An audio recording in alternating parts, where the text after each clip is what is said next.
Welcome to Quack&Co, where everything is under 10 minutes or less. Today, we're taking a look at the two biggest models I think that have been made in the board game industry, at least for public consumption.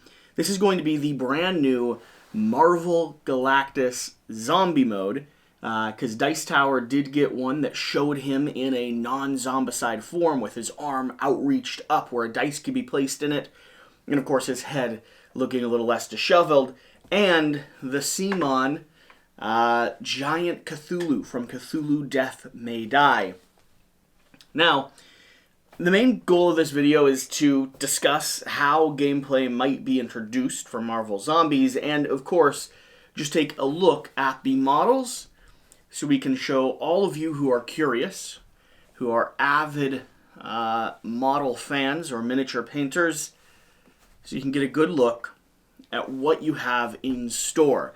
I'd heard a few times that this was the biggest model that had been made, and I can confirm that is the case.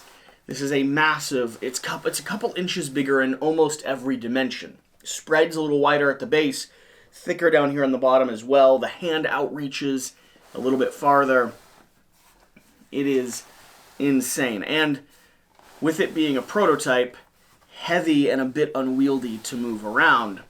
But I've had it sitting downstairs, kind of propped up in a display point, and honestly, it's been fulfilling its mission very well, impressing guests and looking insane.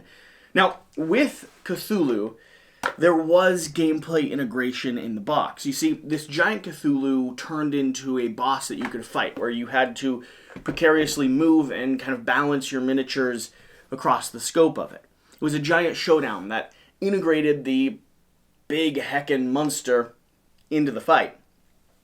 I am curious what you all think the integration for Galactus is going to be. We already know that there's two versions of him, a zombified and a non-zombified, with the arm and the head interchangeable.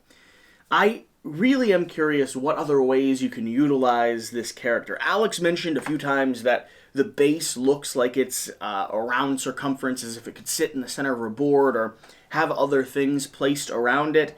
For me, the one that is holding his hand out looks like he could be holding something, and as if there's some type of scaling element. There's a big flat surface here that could fit a game board or fit a playing piece. And of course, it's just an absolutely enormous model, which would make for some type of epic showdown or fight. When you get to the actual Marvel Zombies comics, there are scenarios, there are sequences where you see Galactus come to Earth and either get taken down by the zombies, where you fight him to the death, or start ravaging and pillaging and consuming the Earth after he's already been zombified. And I'm curious to see how the game integrates and works with that. For me, I think it would be absolutely insane is if you started off the scenario with him in his non-zombified form, you and your zombie heroes fought or kind of went up against him. Some sort of power play, whether there's other pieces like cardboard that slot down into the bottom here that start changing this to make it a playing surface. And then you absolutely annihilate him, turn him into a zombie, and then, of course, you pop out and restructure and make it a zombie Galactus instead of a normal Galactus. And then maybe you can play with him. Like, purple's always been one of those colors in the Marvel universe that gives you freedom to both be good and bad. And I'm curious to see if that comes into play here. The other stuff that Alex has mentioned is, what other possible integrations can there be? Like, him and I were talking back and forth and brainstorming, and he was like, this looks like a giant crushing Ragnarok. This looks like the circle around the base of Marvel Champions. With Cthulhu, you already have the integration with a giant miniature, and so really there's a direct comparison there. I want to see this integrated in a dozen different ways, and I'm curious to see exactly how they implement it and exactly how this comes into play. But yeah, that's the video. Nothing too complicated. Just wanting to showcase the two massive models, so that those of you that are curious and wanted a direct comparison could have a view of them. So there you have it.